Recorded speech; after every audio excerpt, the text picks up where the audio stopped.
إذا بسم الله الرحمن الرحيم. أعزائي المتعلمين، مرحبا بكم في قناة عالم الفيزياء. سوف نتطرق إلى الدرس الأخير من دروس مادة الفيزياء والكيمياء للسنة الأولى إعدادي. عنوان درس هذه الحلقة هو الوقاية من أخطار التيار الكهربائي Prévention des dangers du courant électrique. Alors, on commence par détecter une panne électrique dans un circuit simple. Alors, هنايا غنتعرفوا على كيفية الكشف عن العطب في دارة كهربائية بسيطة. Lorsqu'une lampe ne brille pas dans un circuit fermé contenant un générateur, cela signifie qu'il y a une panne. Il y a une panne dans ce circuit. بمعنى إلا عندي واحد الدارة كهربائية بسيطة فيها عمود مصباح قاطع التيار ثم أسلاك توصيل، فملي كنقوم بغلق قاطع التيار وكنلاحظ أن المصباح لا يضيء، فهذا الشيء هذا كيدل على ماذا؟ على وجود عطب. دونك اون بان دون سو سيركوي، بمعنى هذا الشيء راه كيدل على وجود عطب في أحد عناصر الدارة. هذا العطب هذا يقدر يكون في العمود، يقدر يكون في المصباح، في الأسلاك، أو في قاطع التيار. يعني هنا غنتعرف على كيفية الكشف عن هذا العطب. Alors 1 les causes des pannes électriques. إذا هنا نتعرفوا على أسباب العطب، شنو هما العناصر أو الأسباب اللي تقدر تسبب لي في هذا العطب هذا. دونك لا لامب غري، يقدر يكون المصباح ديالي متلف، المصباح اللي عندي في الدار يقدر يكون مصوتي مبقاش خدام. بيل ديتيريوري، بمعنى أن لابيل العمود يقدر يكون مثلا قد استنفذ الطاقة، بمعنى العمود قد استهلك الطاقة التي ينتجها، أصبح غير قادر على إنتاج الطاقة. فيل ديكوبي، الأسلاك يقدر يكونوا مقطعين. أو بروبليم دو كونتاكت، يقدر يكون المشكل في التماس، الأسلاك مرتبطة بكيفية غير سليمة أو لما كاينش تماس بيناتها. انتيغيبتور مال ايتيليزي، بمعنى ان قاطع التيار الانتيغيبتور بمعنى مستعمل بكيفيه غير صحيحه وغير سليمه. هذو هما بعض الاسباب اللي تقدر تسبب لي في العطب اللي كاين في الدار.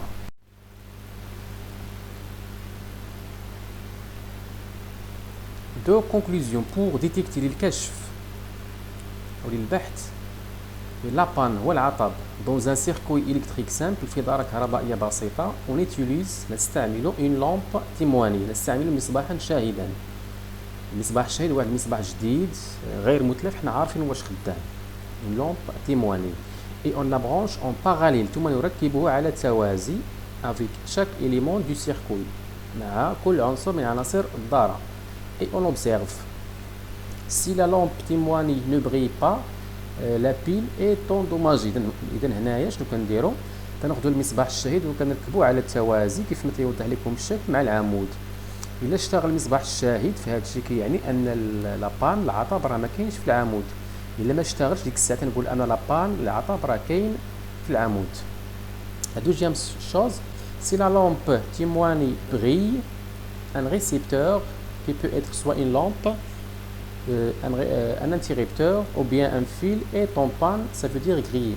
إذا هنا كنعاود نفس العملية بالنسبة لبقية العناصر. كناخذ المصباح الشاهد ونركبو على التوازي مع المصباح اللي عندي في الدارة، وكنلاحظ إلا اشتغل المصباح الشاهد فهذا الشيء كيعني أن العطب راه كاين في المصباح اللي عندي في الدارة. لو نفس الشيء بالنسبة لقاطع التيار، كناخذ المصباح الشاهد وكنركبو على التوازي مع قاطع التيار. إلا اشتغل المصباح الشاهد فهذا الشيء كيعني أن العطب راه كاين في قاطع التيار. ثم بالنسبة للأسلاك كندير نفس الشيء، كناخذ كل سلك وكنركب معه على التوازي المصباح الشاهد، وكنلاحظ إلا اشتغل المصباح الشاهد هذا الشيء كيعني أن السلك راه هو اللي فيه العطب لابان. Alors on passe à deux courts circuits. الدارة القصيرة. Alors ici on va voir c'est quoi un court circuit. Une expérience. On associe deux lampes en série avec une pile, puis on lie les deux bornes de la lampe L1 avec un fil conducteur.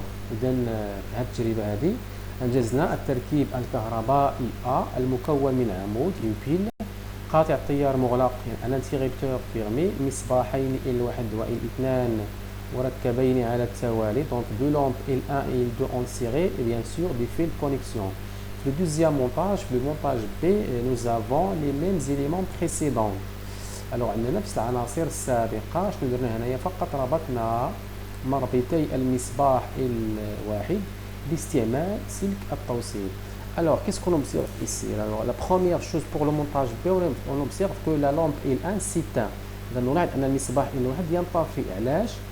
لأن التيار الكهربائي القادم من القطب الموجب للعمود اللي يمتثل المنحى ديالو بهذا السهم الأحمر يمر عبر السلك المضاف. ها انتم كيدوز ملي كيوصل هذه النقطة لهذه العقدة هذه كيمر عبر السلك المضاف ولا يمر عبر المصباح L1. لهذا ينطفئ المصباح L1. ثم يستمر التيار يمر عبر المصباح L2 ثم يعود إلى القطب السالب للعمود. Alors الحاجة الثانية la deuxième chose qu'on observe c'est que la lampe L2 brille beaucoup plus. نلاحظ أن المصباح L2 يضيء أكثر، كتزاد الإضاءة ديالته لأنه بحال عندي فقط في التركيب بحال عندي فقط مصباح واحد لأن L1 بحال زولناه. De observation et conclusion. De le montage de la figure B في التركيب B اللي عندي في اليمين التركيب اللي شفناه قبيله la lampe L1 المصباح L1 s'éteint ينطفي alors que بينما la lampe L2 المصباح L2 brille beaucoup plus المصباح L2 يضيء أكثر car علاش le courant لأن التيار le courant passe par le fil le courant passe par le fil branché لأن التيار يمر عبر السلك المضاف بين مربطي المصباح L1 au borne de L1 et on dit que ce circuit devient court. إذن في هذه الحالة هذه تنقول أن الدارة اللي عندي في التركيب B أصبحت دارة قصيرة عن سيركوي كور كتسمى كور سيركوي ولا دارة قصيرة. Il y a court circuit. إذا نتكلم عن الدارة القصيرة quand on relie عندما نقوم بربط quand on relie les deux bornes d'un dipôle عندما نقوم بربط مربطي ثنائي القطب اللي يقدر يكون عبارة عن مصباح أو اللامحرك أو العنصر آخر par un fil conducteur باستعمال سلك التوصيل. إذا ملي كنربط بين مربطي عنصر معين مصباح مثلا باستعمال سلك موصل تنقول أن الدارة أصبحت دارة قصيرة. Alors on passe à la troisième partie de la leçon 3, dangers du court-circuit.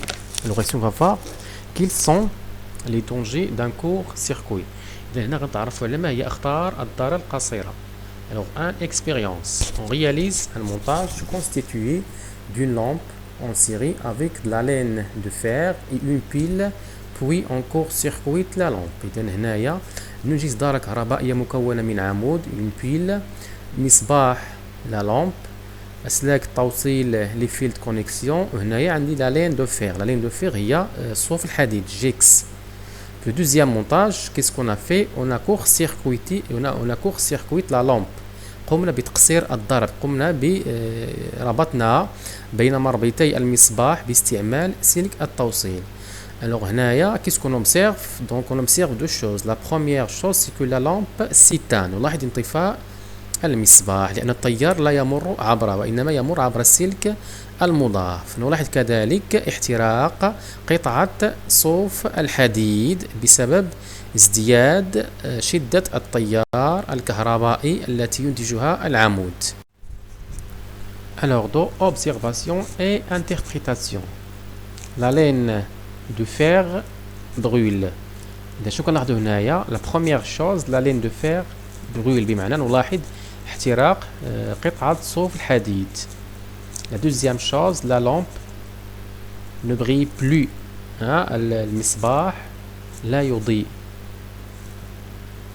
Car le courant électrique circule directement d'une borne à l'autre de la pile en passant par la laine de fer. علاش ما كيشتغلش المصباح؟ لأن العمود كينتج لنا واحد التيار كهربائي كيخرج من القطب الموجب كيمر عبر قطعة صوف الحديد ثم عبر السلك المضاف ثم يعود لكي يدخل من القطب السالب للعمود. لهذا يعني المصباح لا يشتغل لأن التيار الكهربائي لا يمر عبره. L'intensité du courant est très grande. في هذه الحالة هذه تزداد شدة التيار التي ينتجها العمود. il est très grande كتكون أكبر. Et la laine de fer portée à haute température بغويل. داكشي علاش يعني كتحترق قطعه صوف الحديد. اذا هنا شنو كيوقع بالضبط ملي كنقوموا بتقصير الداره، بمعنى ملي كنربطوا بين مربطي المصباح باستعمال سلك موصل، ترتفع او تزداد شده التيار التي ينتجها العمود، كتولي اكبر. مفهوم؟ هذا التيار هذا يؤدي الى مدى الى ارتفاع درجه حراره الاسلاك. الاسلاك تيسخنوا بزاف. ملي كيسخنوا الاسلاك كيؤديو الى مدى لاحتراق قطعه صوف الحديد، لانها ما كتحملش الحراره، ما كتحملش ديك الحراره، دونك كتحترق قطعه صوف الحديد. اذا هنايا السبب ديال احتراق هذه القطعه هذه هو ارتفاع درجه حراره الاسلاك الناتج عن ارتفاع شده التيار التي ينتجها العمود عندما نقوم بتقصير الدارة. Alors, trois conclusions. Un court-circuit peut provoquer un incendie lorsque le courant circule directement d'une borne à l'autre du générateur. إذا عندما نقوم بتقصير الدارة، بمعنى عندما نقوم بربط القطب الموجب للعمود مع قطبه السالب، نقول بأننا قصرنا الدارة، أو أن الدارة أصبحت قصيرة. هذه الدارة القصيرة تسبب في ما يسمى باندلاع حريق في أحد عناصر الدارة. علاش؟ شنو هو السبب؟ لأنه ملي كنقوم بتقصير الدارة ترتفع شدة التيار، مما يؤدي إلى ارتفاع درجة حرارة الأسلاك. الأسلاك ما كيتحملوش ديك الحرارة بزاف، وبالتالي كيتحرقوا.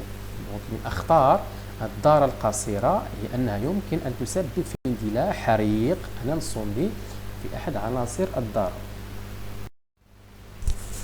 Alors, on passe à la quatrième partie, la fusible, الصهيرة. Alors ici, on va voir c'est quoi une fusible et quel est le rôle d'un fusible. Expérience et observation. Alors, à gauche, nous avons un montage électrique qui se compose d'une pile, d'une lampe, des fils de connexion, et en bleu, nous avons un fil conducteur du plan. إذا بالنسبة للتركيب اللي على اليسار عندي واحد الدارة كهربائية فيها عمود، فيها مصباح، فيها أسلاك التوصيل، وفيها واحد السلك من مادة الرصاص باللون الأزرق اللي هو واحد المادة موصلة للكهرباء. Dans le deuxième montage, nous avons les mêmes éléments précédents، يعني نفس العناصر ديال التركيب السابق. شنو درت هنايا؟ قمنا بتقصير الدارة. alors on a court circuit la lampe. قمنا بتقصير الدارة أو قمنا بتقصير المصباح، بمعنى ربطنا مربطي المصباح باستعمال سلك التوصيل.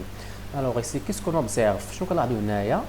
ملي كنقوموا بتقصير المصباح تنلاحظوا أن المصباح ينطفي، ثم نلاحظ كذلك أن سلك الرصاص ينصهر. donc on observe la fusion du fil conducteur. Ça veut dire le fil fond. نلاحظ انصهار سلك الرصاص بما يتحول من حالة صلبة إلى حالة سائلة بحيث تصبح الدارة مفتوحة. إذا هنايا علاش كاين انصهار السلك ديال الرصاص؟ لأنه ملي كنقوم بتقصير الدارة العمود ينتج تيار كهربائي عنده واحد الشدة كبيرة، بمعنى كتزاد شدة التيار التي ينتجها العمود. هذا الازدياد في شدة التيار يؤدي إلى ماذا؟ إلى ارتفاع درجة حرارة الأسلاك، لأن الأسلاك يوليو تيسخنوا بزاف. دونك ملي كيسخنوا الأسلاك السلك ديال الرصاص حساس، دونك كينصهر لأنه حساس الحرارة، دغيا كينصهر، دغيا كيتحول من حالة صلبة إلى حالة سائلة. دونك ملي كترتفع درجة الحرارة السلك ديال الرصاص كينصهر، ماشي بحال الحديد كيتحرق. دونك السلك ديال الرصاص كينصهر، إذا مما يؤدي إلى ماذا؟ إلى انصهار سلك الرصاص، وبالتالي تفتح الدار. إذا في هذه الحالة هذه ما تيوقعش عندي حريق، لأن ما عنديش الحديد، عندي غير الرصاص. إذا فالرصاص كيلعب الدور ديال الصهيرة، لأنه ملي كتوقع شي حاجة في الدارة كينصهر وكتولي الدارة مفتوحة، وبالتالي لا يحدث أي حريق. إذا سلك الرصاص يحمي الأجهزة الكهربائية من الإتلاف ثم من اندلاع حريق. Alors, deux conclusions. On protège les circuits électriques avec du fusible. Mais maintenant, on protège نحمي les circuits électriques هما الدارات الكهربائية avec des fusibles باستعمال الصهائر. les fusibles هما الصهائر، بحال هي واحد المركبة فيها في الداخل واحد السلك ديال الرصاص، في الوسط ديالها كنلقى واحد السلك ديال الرصاص. les fusibles qui font التي تنصهر dit que le courant électrique devient dangereux. ملي كترتفع شدة التيار الكهربائي فإن هذه المركبات اللي هي الصهائر تنصهر، بمعنى تفتح، تتحول من حالة صلبة إلى حالة سائلة، وبالتالي لا يحدث أي حريق في الدار أو في المنزل مثلا. Toute tension supérieure à 24 volts est dangereuse pour l'être humain. بمعنى أي توتر كهربائي فوق 24 فولت فهو كيشكل خطر على حياة الإنسان. La tension du secteur est de 220 volts. La tension التوتر du secteur باش كنخدموا الأجهزة الكهربائية في المنزل كيساوي تقريبا 220 فولت. peut entraîner la mort. ملي يعني الانسان كيتصاب مثلا بصعقه كهربائيه في المنزل يقدر انه يتوفى. علاش؟ لان التوتر هذا كبير بزاف ويقدر وكيشكل واحد الخطر كبير على الانسان. Alors, on passe maintenant à la dernière partie de la leçon 5, prévention des dangers d'un court-circuit. إذن هنايا غنتعرفوا على كيفية الحماية من أخطار الدارة القصيرة. Alors, les risques d'un court-circuit sont multiples. Les risques هما الأخطار. Les risques d'un court-circuit. أخطار الدارة القصيرة sont multiples بمعنى كثيرة. دونك تنلقاو في هذه الاخطار هادو تنلقاو لا ديغراداسيون دو ماتيريال بمعنى اتلاف الجهاز الكهربائي بحال مثلا التلفاز. ملي كتوقع دارة قصيره في الدار مثلا يقدر يتسبب ليا في الاتلاف ديال التلفاز مثلا، ديال الثلاجه مثلا، ديال الحاسوب او اي جهاز مثلا كنت نخدمو. ديغراداسيون دو سيركوي بمعنى اتلاف الدارة الكهربائيه. الكتروكوسيون بمعنى الصعقه او الصعق الكهربائي، يمكن للشخص ان يصاب بصعق كهربائي. لانسوندي هو الحريق بمعنى يمكن للدارة القصيرة أن تسبب في حدوث حريق داخل المنزل. Alors pour éviter ces risques لتفادي هذه الأخطار il est impératif de mettre en place des protections adaptées بمعنى يجب استعمال مجموعة من الوسائل الخاصة بالحماية. Il faut mettre en place, il est impératif de mettre en place des protections adaptées comme les fusibles هما الصهائر هما الصاهرة. إذن يجب استعمال الصهائر التي تنصهر كلما يعني حدث مشكل في الكهرباء داخل المنزل. مثلا ملي كيوقع تماس ما بين الأسلاك هاد الصهير هذه كتنصهر وكتفتح وكتقطع ليا التيار على الجهاز. كذلك كنلقاو الديجانكتور. هو الديجانكتور هو كيتسمى قاطع التيار الرئيسي، راه تيكون في الدخله ديال الدار حتى هو ملي كيوقع شي مشكل في المنزل فهو كيقطع ليا التيار على المنزل كامل، وبالتالي ما كيوقع حتى شي حريق او شي مشكل في المنزل. Alors pour éviter les risques du courant électrique, il est nécessaire de prendre quelques précautions. إذا نتجنب pour éviter les risques du courant نتجنب أخطار التيار الكهربائي. il est nécessaire de prendre يجب de prendre أخذ بعض الاحتياطات quelques précautions. من بين هذه الاحتياطات ne jamais toucher une borne d'une prise électrique. يجب تفادي لمس مربطي مأخذ التيار الكهربائي. ما خصناش نبقاو نخشيو مثلا شي حاجه معينه داخل مأخذ التيار لان هذه العمليه تقدر تسبب في صعقه كهربائيه. نو جامي توشي ان فيل دينودي بمعنى يجب تفادي لمس الاسلاك الكهربائيه العاريه. نو جامي ريباري ان اباغاي الكتريك سون لافوار دي برونشي بمعنى يجب عدم اصلاح بعض الاجهزه الكهربائيه التي يتم تشغيلها. مثلا كاين اللي كيخدم مثلا التلفازه في الدار وتيبدا تيحل فيها في الداخل باش يصلحها مثلا او لا يقاد فيها شي حاجه. اذا يجب اولا فصل الجهاز عن مأخذ التيار، بعد ذلك نقوم باصلاحه او بفتحه. Ne jamais utiliser un appareil électrique dans un local humide, par exemple salle de bain. يجب تفادي تشغيل بعض الأجهزة الكهربائية داخل الأماكن التي تحتوي على الماء بحال مثلا الدوش مثلا. يعني هذه العمليات تقدر تخلي الإنسان أنه يصاب بصعقة كهربائية. إذن شكرا على المتابعة وإلى درس جديد إن شاء الله.